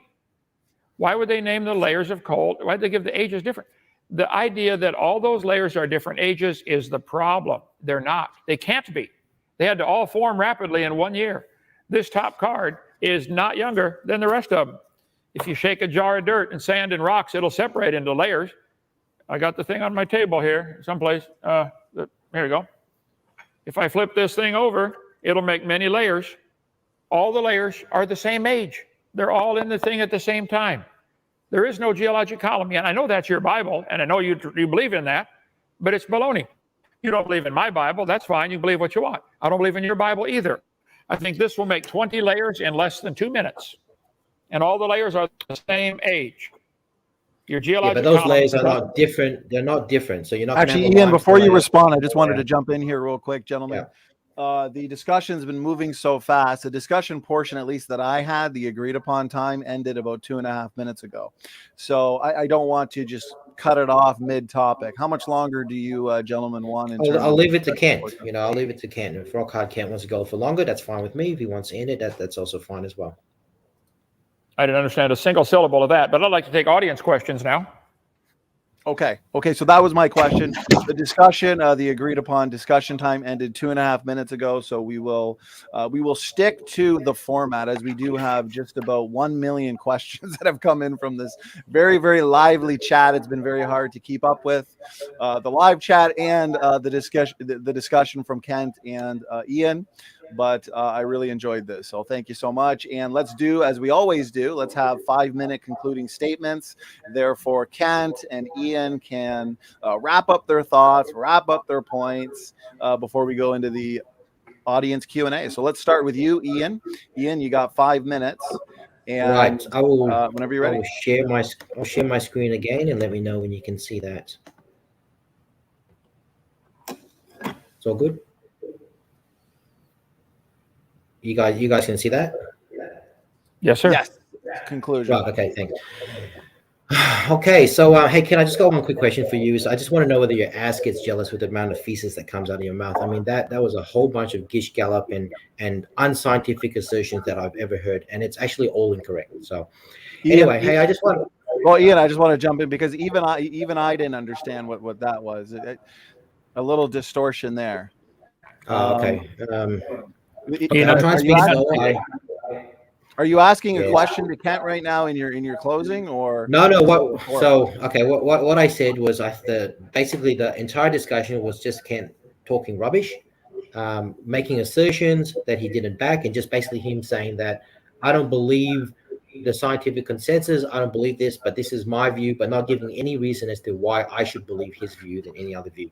And then I made a little bit of a joke and basically said, does your ass get jealous of the amount of feces that comes out of your mouth? To basically say it's rubbish, Ken. Anyway, you can hear that. Well, Ian, I don't know if that's appropriate. In your opinion, Ken, is that an appropriate question or line of rhetoric? Well, no, that's the feces coming out of my mouth. I mean, this is ad hominem. Come on, let's stick with be professional and scientific and enunciate and articulate, please. I don't understand what he's saying. There's a language barrier here. So there is a language barrier. I don't. Well, Ian, just don't put me in that spot as moderator. I'm trying to be neutral. I'm trying to moderate a professional debate. I think that might have been a step too far. We'll leave it up to the audience at that point. But let's just be respectful, sophisticated, and stick to the point. Point taken. The only thing I wanted to say was I wanted evidence. That was all. Okay, so let's move to my conclusion. So, hey, guys, I just want to kind of explain why I think these kind of debates are important. And I want to show this with 3 examples. And I'm not saying that all fundamental Christians are wrong. There are some really nice ones I've met on YouTube. But apart from the fact that I've shown that there are a high percentage of criminals that are fundamental Christians, which I think is a strong correlation against maybe moving people out of a fundamental Christian mindset into more of a, dare I say it, atheistic kind of belief. So 3 examples. I want to talk about Ted Haggard. So he was one of the biggest evangelical pastors in the early 2000s, and he preached against homosexual behavior and family values, etc. And in November 2006, the Denver Police Department got a tip. They surrounded a hotel room and smashed the door open. And what they found was a naked teenage male on his knees in front of a naked and shocked Ted Haggard, who was found frozen in the upright position. All right, so this is a pastor who preached against homosexual behavior that did not live up to what he preached. So it's kind of clear that he liked not just the glass pipe, but also the fleshy pipe. And here are examples of other pastors, fundamental Christians, that speak with one side of their mouth, but actually have different behaviors as well. There's pedophilia happening here. There's, pornography. There is, a whole bunch of stuff that I don't think is appropriate if you are living and speaking about fundamental Christianity and not living it at all. So that's example number one, that, it's hypocritical. Number two, all around the world, even churches built on the highest mountains, there are. Well, Ian, let me just stop you. Let me just stop you there, Ian, especially with that last slide. I don't know if that's all verified, and I don't want people to say that we're having. These are all verified, and they're got it from Wikipedia. This is completely improper for any debate. I can point out all the atheists that have done evil things down through history too. That does nothing to do with the truth. He's going way off track here. Where's the evidence for evolution? The topic of the debate is there evidence for evolution? Which we have discussed, Ken. Has nothing to do with it. Which we have discussed. And also, Ken, Ian, the audience is just a second. I'm going to talk here since I'm the moderator. Okay, I've personally engaged in over 90 debates, and your concluding statement is supposed to be to wrap up your thoughts, wrap up the points. If there's anything left hanging that you wanted to address, that's what you do. You don't bring up new points like this. You don't bring up arguments or slides like this that are questionable in terms of the topic of the debate. So are we going to wrap it up here, or is there anything, Ian, that you want to say in terms of wrapping up the points discussed in the debate itself? Sure. I'll kind of pause there and kind of say that I don't think that Kent rebutted anything that I kind of brought up. My main point to Kent was, and I will say it again, but I know Kent will then go to specifics. My main point was simple. I have many evidences across many different scientific disciplines that show an older Earth. Now, I gave examples that showed, that it happened before a global flood or before the Tower of Babel, and I didn't give examples, and there are plenty of them that show an Earth that are billions of years old. All I wanted to show is there are scientific disciplines that do not agree with the YAC timelines. How do I believe one unremarkable person like Kent, unremarkable being defined as not knowing the science or being educated in science? How can I believe one person like Kent over all these scientific people across 100 different scientific disciplines, and some of them also educated YECs as well? Why should I believe Kent over them? That was my main point. And I gave them examples, on different scientific disciplines that don't show a YEC timeline that Kent kind of latched onto, but didn't answer the main point.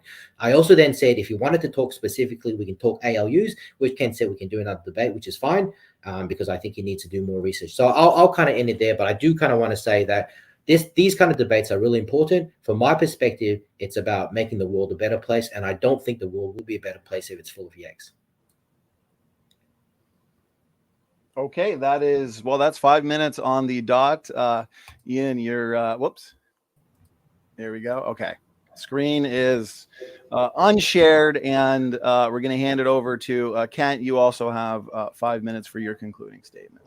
Well, thank you, sir. I think we might have to do the next debate in writing, because I'm getting old, my hearing's going bad, and B, the language barrier. But why should he believe me? He shouldn't. He should believe the truth. The truth is, cows produce cows. There are no exceptions to that. None. If you wish to believe and imagine that cows came from an amoeba, that's imagination. That's not science. Tell you what, get a laboratory full of amoeba and turn them into anything other than an amoeba. Nobody's ever been able to do that. They got a short generation time. It just doesn't happen.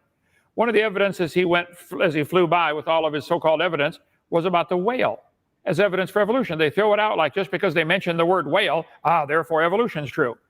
The textbooks will say the whale has a vestigial, pelvic, and leg bone as useless vestiges. This is what Jeannie Scott teaches at the National Center for Indoctrination in Berkeley, California. They say the National Center for Science Education says the whale is evidence of evolution. They say it has a pelvis and a leg bone. No, it does not. The whale has bones in what we would consider the hip area on most animals that are used in reproduction. But they say they have tiny hind limb bones that have no function. This was one of Ian's evidences. Just imagine whales walking around. It's true. This is taught all over the place. Los Angeles Museum of Natural History has got a full skeleton of a whale hanging up there. Pretty cool. And they show these bones here, and they'll say, kids, look at this. the whale used to have a pelvis and a leg. No, that's not true. The whale still today has those bones. They're anchor points for special muscles that allow the whales to reproduce. National Pornographic said millions of years ago, dolphins had legs. The same thing. Those are not hind leg bones, okay? They're lying to the kids or woefully stupid about their whale anatomy. Here's one of the bones in our museum right here. Has a nerve supply, a blood supply. This is part of the whale's anatomy to hold their giant penis, which can get up to 15 feet long. They got to mate in the dark underwater with no arms, and they can't talk and say, "Scoot over, honey." It has nothing to do with walking on land. It has to do with making baby whales. So if you think the whale is evidence of evolution and you can draw lines on paper between a whale and something else, erase the line. All we've ever seen is whales make baby whales. Male and female whales have different bones in that area for different reasons, okay? So it is just simply not true. Stop teaching lies to the kids. I could go for 2 days on the whale anatomy if you would like, okay? So the evidence is that he pointed out all these, he said 100 scientific disciplines. I don't believe that for 1 second. But even if it's true, majority opinion is not how you determine truth. The truth is whales produce whales, fish produce fish, sharks produce sharks. There are no exceptions. So if he wishes to believe something else, that's fine. As far as me being the only one who knows the truth, that's not true. First of all, millions of people agree with me 100% that God made the world. Millions of scientists agree with me that there's a God who made the world. And lots of scientists believe the earth cannot possibly be billions of years old for lots of scientific reasons. But even if everybody did disagree, I wouldn't care. I want to know the truth. The truth is cows produce cows. Dogs produce dogs. No exceptions. None. So you can imagine and draw lines on paper connecting them. That's not science. Ian, if I'm right, give you Pascal's wager here in the last minute. If I'm right, and there's a God, and he wrote a book, and he told us how he did it, and he made it in 6 days, and you die, what will happen to you? See, I can't lose. If your theory is right, and there's no God, and there's no heaven, there's no hell, I've had a wonderful life. I enjoy myself. I have a great time. Live in good health. God's been good to me. Well, I'll say nature's been good to me, if you want to call it that. I haven't lost a thing. I can't lose. If I'm right, I really win big time. If I'm wrong, I haven't lost a thing. If you're wrong, you've lost it all. You're going to stand before God one day. I have to tell you, as a preacher of the gospel, you're going to stand before God and answer for every word you've ever said, every thought you ever thunk. God's going to read it all back to you. And then there's going to be a judgment. And everybody's going to say, wow, this guy's guilty. Now, they could read all mine too and say, wow, Hovind's guilty. Yep, I sure am. But mine are forgiven by the blood of Jesus Christ. I'm redeemed by the blood of the Lamb. I don't deserve to go to heaven, but I'm going because of what he did for me. There is no evidence for evolution. I don't think you gave any other than majority opinion tonight. Where's the evidence? That's the purpose of the debate. Not what Jim Baker did. Where's the evidence for evolution? There's none. There isn't any. There's no evidence that this thing could make itself. Had to have a creator. I rest my case. There definitely is a language barrier, Kent, because I don't speak redneck, and all I heard was Hovind is guilty. Anyway, look, we'll have to make a decision between, what you said was I gave lots of evidence and I, basically one topic time versus what you just now said around I didn't give any evidence. So make up your mind, Kent. I guess audience questions now, I suppose. Well, let me just jump in here real quick. So that was supposed to be Kent's closing. He was supposed to go second, and then we would get into audience questions, and you kind of snuck in a few things there, Ian. So to be fair, let's hand it to Kent before we go to the audience question. Go on, Kent. Go on, Kent. We'll give you the last word. No, I'm done. I'm done. I believe God made the world. We're going to stand before him one day, and I think the evidence is overwhelming. There's a designer. But I'm ready for the questions. It's been almost 2 hours, Donnie. Let's go. Okay, guys, let's get right into these. What we're going to do is at least get these super chats in, ladies and gentlemen, and start here with Candace Hamill. I appreciate the $20 super chat, and this question looks like it is for you, Ian. Ian, most questions are for you, so you're in the hot seat. It looks like. That's okay. That's all right. I'll do my best. Well, I appreciate you being a good sport. So here we go. Candace asks, how did nature or natural selection decide to make fingerprints, voices, and DNA different to be able to tell people apart? As Jordan from Reason to Doubt would probably say, look, I'm not a I don't know, biologist, or I'm not whatever this kind of science sits in. But if I were to hazard a guess, I would say that given that evolution of humanity, we were successful because we live in social groups, that it becomes vital that we know and we can tell who are the people in our close social groups. So things like fingerprints, as I understand it, are folds of skin that comes from embryos. That I can't explain, but things like voices and DNA easily explained by the fact that we need to identify the people in our close social group if we can't see them, because that helps us as a society in that group, do better than other groups. For example, in terms of DNA difference, I mean, isn't that what the Yeks also even say, that the fact that there are mutations and over time that the mutations will diverge to the fact that we're all going to be different in terms of DNA. Each of those DNA obviously gives us characteristics that make each of us unique and different from each other. You guys believe we came from two people. I believe we came from a population that evolved from other primates. Does that answer the question? I hope so. Sure. Yeah, that sounds good. Thank you, Ian, for the answer. We'll hand it over to Dr. Dino. If you had a response, go ahead. Well, that's a lame answer. It's important to know the difference. Therefore, we have different fingerprints. You would think this code, as complicated as it is, just to copy itself, any serious errors in the copying process are fatal. Almost all mutations are harmful, neutral, or fatal. Nobody's ever proven a good mutation. So if he wants to think mutations is going to make my fingerprints different than his fingerprints, I think that's ludicrous. That wasn't an answer at all. It's important to know the individual. Yeah, I think God knows every individual. So not only this question is right for Candace, good question there. We have different fingerprints, different DNA, different voices. There's they can do facial recognition with computers now. Every human being is different. It's amazing. You'd almost think God did it if you didn't want to avoid that. Do I get Thank you, Kent. And yes, Ian, the question is for you. So yeah. we'll give you the last word. I think Ken, you should work on your listening skills maybe, because I did say I can't explain the fingerprint. But even if I took the Yeks explanation for it, you're going to have Adam and Eve. Adam and Eve reproduce, and they combine the DNA, and they come up with something unique, and that keeps on happening and happening. So DNA will always be different, even from the Yeks view. The difference in the DNA gives me the characteristics that makes me look different from my brother, from my father, from my daughters, etc. So the fact that so natural selection, even if we started on your belief of two people, that clearly explains how DNA is different and how we can tell people apart. But like I said before, I don't know the fingerprints. I don't know enough. As Jordan from Reason and Doubt would say, I'm not a biologist. Okay, thanks for the responses from the both of you. Next one comes in from Jungle Jargon, $5 super chat. Again, question is for you, Ian Chen. He asks, can you please show me vast amounts of programming being written by making mistakes?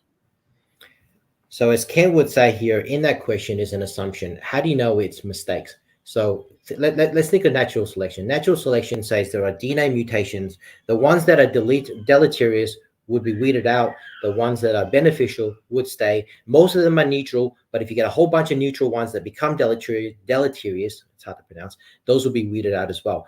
So when you say mistakes, Jungle Jargon, those ones will be gone. The ones that are not mistakes are the ones that will continue and change and basically get adopted by the rest of the population. And most of them are probably not mistakes or beneficial at all, in that they are so minor that natural selection can't see them.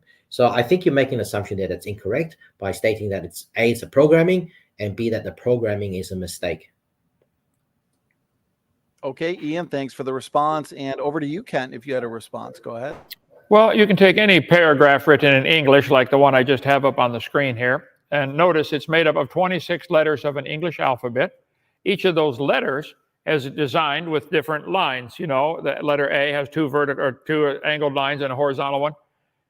This is not just ink on paper. I could spill ink on paper, and the chances of it producing a single word is zero. Never going to happen, let alone a paragraph that makes sense. The DNA code is carrying information. It's not just the CADG, it's information. It's arranged in order that causes things that are amazing. So I know the answer, Jungle Jargon, I cannot show you any vast amounts of programming being written by mistakes. I can't show you dropping toothpicks on paper. You might accidentally form a few letters of the alphabet by dropping a billion toothpicks. You might accidentally form an A or a T or an I or a Z. but you're never going to form Webster's dictionary that way. And what we have with the DNA code is way more complicated than Webster's dictionary. The code of one person, DNA code in one person, is more complex than all the internet code in the world. So the idea that it happened by chance is absolutely zero. It had to have a designer. There's no other logical explanation. Thank you, Kent. And Ian, you get the last word. Go ahead. So there's one thing that Kent is forgetting to mention, and that is natural selection. So if I were to drop toothpicks on a paper and it forms an A and a T, and if we can show that those letters are beneficial to the paper, we're going to have to use some imagination here, then that's going to stay and everything else is going to go. And if you keep on dropping enough toothpicks, you're going to start forming words. And if the words don't make sense, that will go. So the words that start making sense, and as I'm saying, I'm alluding to natural selection as the process to do this as well. So don't take half the process of evolution and then just say it's false. Consider the fact that there is a mechanism out there that can basically pass on the genes if it's beneficial to that organism and the reproduction of that organism as well. Okay, thank you, gentlemen. Next question comes in from Mitchell, $10 super chat. Question is for, believe it or not, you, Ian, again. So the question is, how many millions of years did it take fireflies to evolve the ability of flight and bioluminescence in synchronicity before maturing for replication? So probably a couple points here. One point, I don't know whether Mitchell was Mitchell kind of heard me kind of say that Ken and myself are unremarkable and that we do not know the science. So I don't know the specifics of this one. The second point, I do want to say that what a great TV show Firefly was, and I'm very sad that it was only one season of it. So yes, I wish we had millions of years of that TV show, but unfortunately we've only got 1 year. Look, Mitchell, I don't know, but what I can say is, if the mutation caused the firefly to slowly glow in some way, and if that glow was beneficial to it reproducing more successfully than a firefly that didn't glow, and over time that glow became bigger and bigger and bigger, then yes, I can definitely see natural selection as the mechanism to actually produce the fireflies that we see today. How long did it take? I don't know. Thank you, Ian, for your response. Mitchell, thanks for your question. And over to you, Kent, for your response. I think you could take any animal, any insect, any plant, and really study it out and say, it's not possible for this to evolve. I did a whole series on that on our YouTube channel, Kent Hovind Official. How did this evolve? We went A through Z, started with something from the letter A and B. Firefly would be a great example. They can find each other in the dark, obviously, and they can tell if it's male or female by the flashing of the light. And they can flash and they can synchronize their flashes. The fact that they can do this bioluminescence is stunning. Let's see you do it. Let's see any human do such a thing. So it is, I think the only logical answer is it had to be designed. However, I'm not requiring that everybody teach my theory of a designer to all the kids. Ian wants everybody to be forced to pay for everybody to learn his religion of evolution that says it just happened by chance. They can't allow a divine foot in the door, and I understand why completely. So I don't think there is a logical explanation for the firefly other than a creator. There's no logical explanation for this ink pen other than somebody made it. There is no logical explanation. There's no other explanation. I don't know who made it, don't know where, I don't care. Somebody made it. Somebody made the firefly. Yeah. Okay, I appreciate the response, Ken. Ian, you get the last word. Go ahead. Yeah, so my only point is, with an ink pen, we know that there's an ink factory. Whereas with the universe or evolution or however you want to define what God did, we don't know there's a God and we don't know how he created it. So there's a big fundamental difference there. And Mitchell, yes, look, I was just being honest, mate. I don't know how to answer that question. I'm not a biologist. I don't know how long it took to evolve the ability for fireflies to have bioluminescence or even flight. What I do know is there is a mechanism in place that can select for genetic mutations that if they're beneficial, then it will pass on those beneficial mutations to the offspring. And over time, that can create bioluminescence and flight, etc. Okay, appreciate it. Let me get the next super chat here. Questions are flying in. Okay, here is the next question. Comes in the form of a super chat. Brother Timothy, appreciate it. Question for Chen. Does he have DNA evidence to back up the bear/seal claim that you guys were discussing in the discussion? So, Brother Timothy, I put my, just go back and rewind, I put my email address. So I put that in for anyone who had any further questions, etc. I do have some analysis that kind of compares the similarities of the genome between these two. And it is very similar to the fact that it supports morphology and phylogenetically where seals and bears sit in terms of the California order. The purpose of me putting those two skulls on the slide there was just to kind of use UEX who like to look at things and basically say that that's the same, to kind of say, you tell me which one's a bear skull and which one's a seal skull, because I think they're evolved from a common ancestor and that's why they look the same. So that was the point of it. But email me, mate, and I'll send you the papers that will show the genome comparisons between the two, that will show that they are closely related. Appreciate it, Ian. And over to you, Dr. Dino. Go ahead. Well, I was going to quickly try to look up how many chromosomes grizzly bears have 37 chromosomes. How many chromosomes do seals have? Let me find out real quick here. 32. So just on a quick look here, they can't be the same. They're a different number of chromosomes. So 32 and 37. Something is different here. I think you'll find that the bear's paw is very different than a seal flipper. And if you wish to imagine that they have a common ancestor, that's fine, but it's not science. Science is what we can observe, study, test, and demonstrate. Tell you what, get some bears, do all the testing you want to do, turn them into a seal. I want to see that. Selective breeding, turn the bear to a seal. It's not going to happen. They were designed. Bears are designed to be the bears. And I think they probably like being bears, like they are. Get to sleep all winter. What a deal. Appreciate it, Kent. And Ian, quick final word. Yeah, so by that logic, Kent, I just quickly did a Google search of the two different species of zebras. The plain zebras has 44 chromosomes. The mountain zebras have 32 chromosomes. So by your definition, they must be different kinds. They must be different. They can't interbreed, etc. Obviously, that's not the case. So I think your example of chromosomes is probably not the correct example to how you define a kind at all. Okay, next question comes in from James Booth. I've got it up on screen. Thank you, James. Question is for you there, Ian. He asks, if dinos are 65 million years old, how do you explain the blood and material, the biomaterials they have found in recent times? Yeah, can I suggest that James Booth kind of look further into this? They did not find blood. What they found, even Mary Schweitzer, who was the person that first discovered what could be organic materials in these dinosaur fossils, and most of them were collagen, which are very hard fibrous substances that you can believe would survive the test of time if it's in the right condition. They did not find, even she said that she could not definitively say that was blood. Now, when you hear a young creationist speak, it's as if it's a raw meat that you can take out and put it on the barbecue and eat it. That's not the case at all. They found structures that she thought could be similar to blood vessels, but they weren't blood itself. The only thing she found was things like collagen.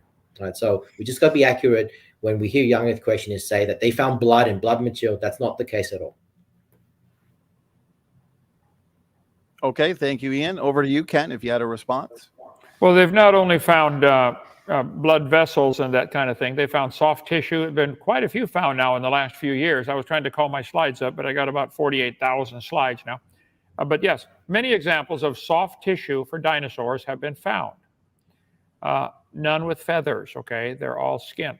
And so, but the whole point is moot. If some dinosaurs are still alive, we don't need to find any fossil tissue together. I think there's been overwhelming evidence. I cover on my video number 3, all the evidence that there might be in Africa and some other places, some small dinosaurs still living.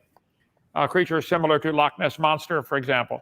But there have been lots of examples. But if they are extinct now, they've just recently gone extinct because there have been examples all through history of people killing dragons. It was very common in the last 500 years to have stories of people killing dragons. I think that goes to people killing dinosaurs. They might have exterminated all of them. So we don't need to find. But I think if you Google dinosaur soft tissue, there's been a lot of it found. And I'll do it real quick here, but can we go to another question by then? Dinosaur soft tissue. I'd say 15 or 20 different examples, not just Mary Schweitzer's, okay? Yep. And is any of that blood, Kent? That's what my point was any of that blood, which was a specific question. Here we go. History.com. Scientists have found intact soft tissue in dinosaur bones. Let's see. Yeah. What Dinosaur. other soft tissues? This is Yeah, what I'm trying to get at. It's not blood. Yeah, well, it wouldn't matter if it's blood. Soft tissue would still cause the same problem for you. Okay. Dinosaur blood found. Here we go. Smithsonian Magazine. Hem is part of the hemoglobin, the protein that carries oxygen in the blood and gives blood cells. It got me real curious. This is an article. I didn't get to read the whole thing. Blood So you cells found an article where they found a molecule that sits in blood cells. Okay, I get you. That's still not blood to me, but you found a molecule that's part of a blood cell. I got it. Well, here's BBC.com. Blood cells found in dinosaur fossils. So read past the headline. What does it say? I couldn't understand a word of that. Read past the headline, because the headline is just to draw you in. What does the actual content say? What I'm trying to say is you are not going to find any article or papers that say they found blood cells. It does not exist. Okay. Well, I don't know that that's true. T-Rex blood. Nova Science Now has a video about it from Nova. T-Rex blood found. It's a video clip. It's calling up a video. Just Google dinosaur blood. Find it for yourself. It doesn't matter, though. He's missing the point. The whole idea that evolution, that the dinosaurs lived millions of years ago, is ludicrous. Here's I just opened it up. Nova Science, from, what's the date on it here? We have lousy internet here in Lenox, Alabama. It's a 4-minute, 33-second long video. T-Rex blood. Nova Science Now. So can we just agree to leave it to the audience to do their own investigation, Kent? Because I can tell the audience that they're not going to find any evidence of blood. Yes, the closest you'll get is a molecule that is part of a blood cell, or even evidence that could be a blood vessel structure, but you're not going to find blood. And I agree with Kent. Let's just get the audience to spend some time later to research it for themselves. They'll show that I'm right. The one point I do want to end, though, is Kent, I agree 100% with what Kent said. We do find small dinosaurs today. They're called chickens, and they're delicious with buffalo sauce and blue cheese. Oh, Ian, if they found dinosaur blood, fresh blood in a fossil, then damn it, I'll have to relook at what I believe about evolution. Yes, if you can show me evidence that they found, but Ken, that's what I do. If you show me evidence that changes my worldview, I will absorb that evidence and see how and basically see how it fits. All right, but what I'm telling you now is you're not going to find blood cells. Good luck. Good luck, whoever wants to search for it. Good luck. Yeah, I don't know if they have or haven't. I'll find out, and I'll be ready next time. But my point is, it doesn't matter. There's so many other ways to prove dinosaurs lived with man, called them different names.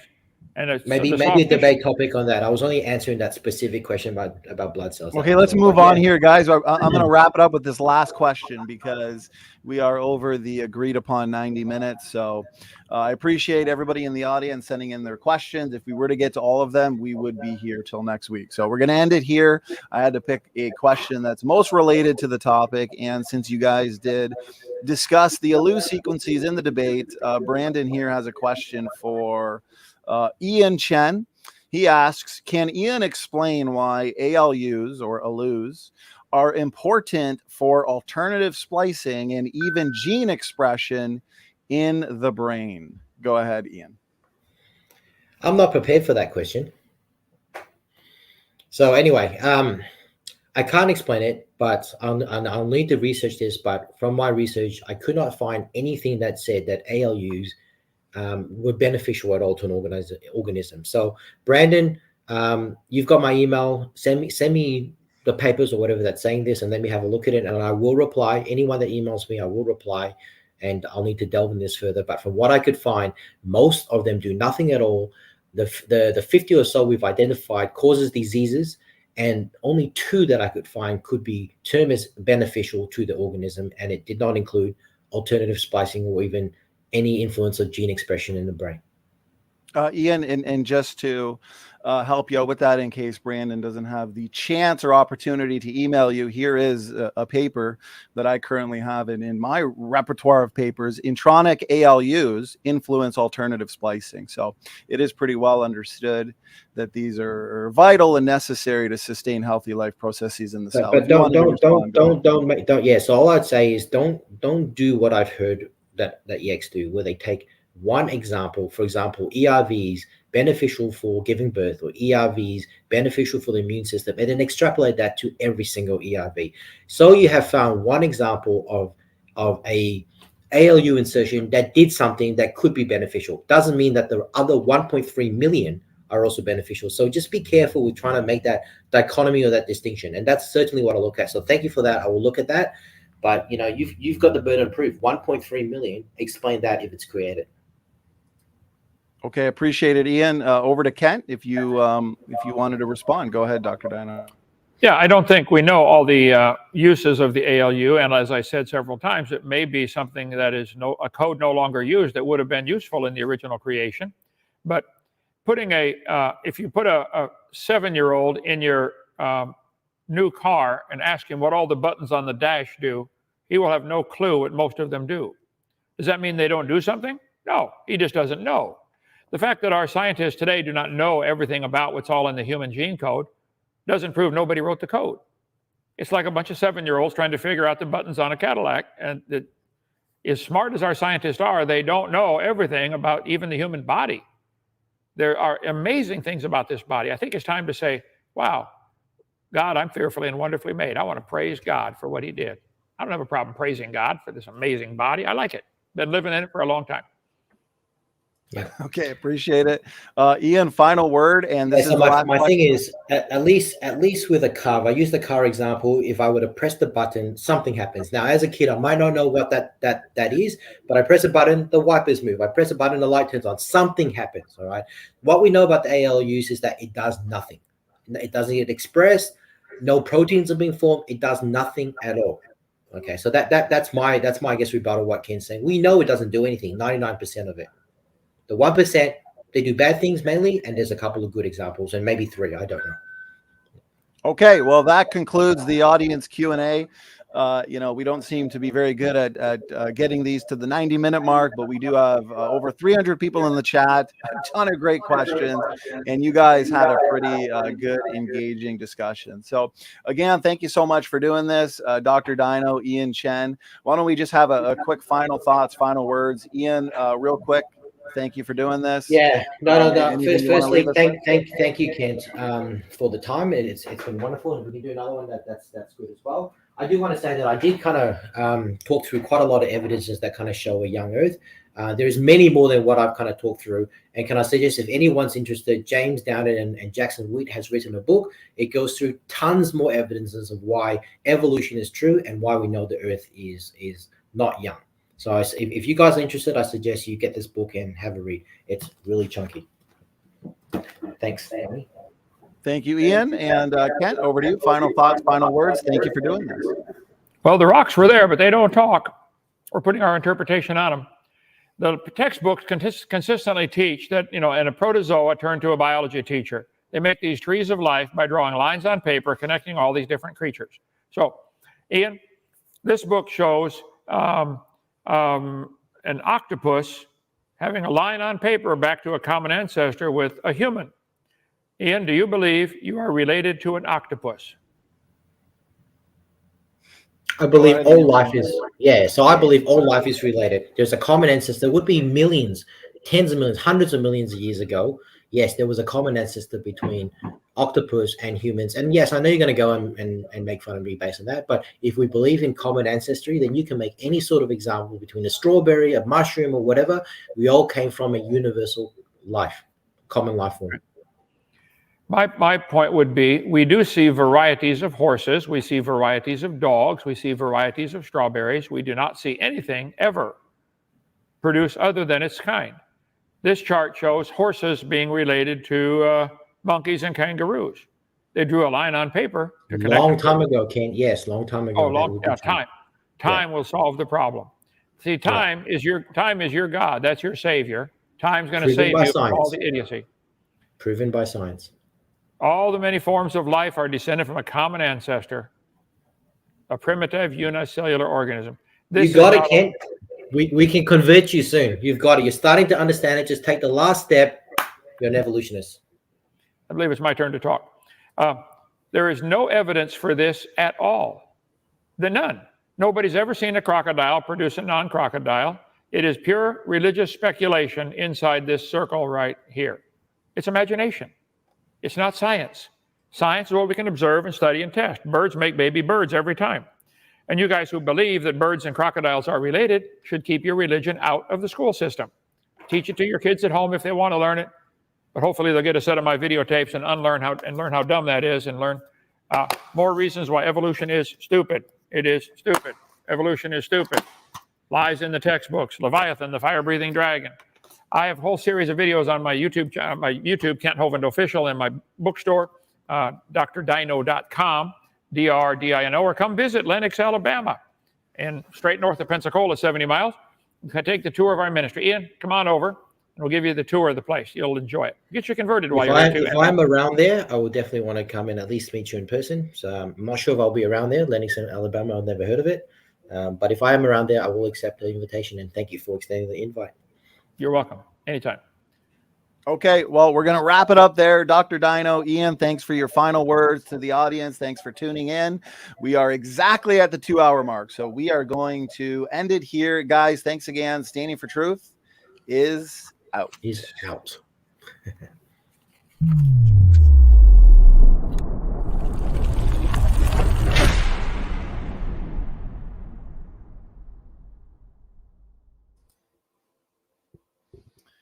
All right, I am back just for a bit.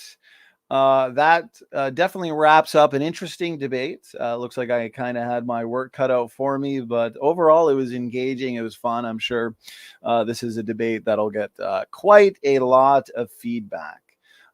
Bluey, good question. I don't believe so.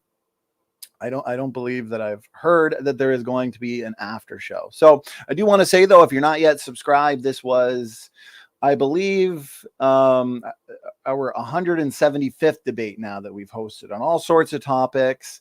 And so if you're new to this channel, but you love debates, you're a debate addict like us here on Standing for Truth, then you will have roughly 175 debates to enjoy and keep you busy. Probably till the rapture. So the fun does continue, though. This Friday we have a theology related debate, a debate on the nature of God. This is going to be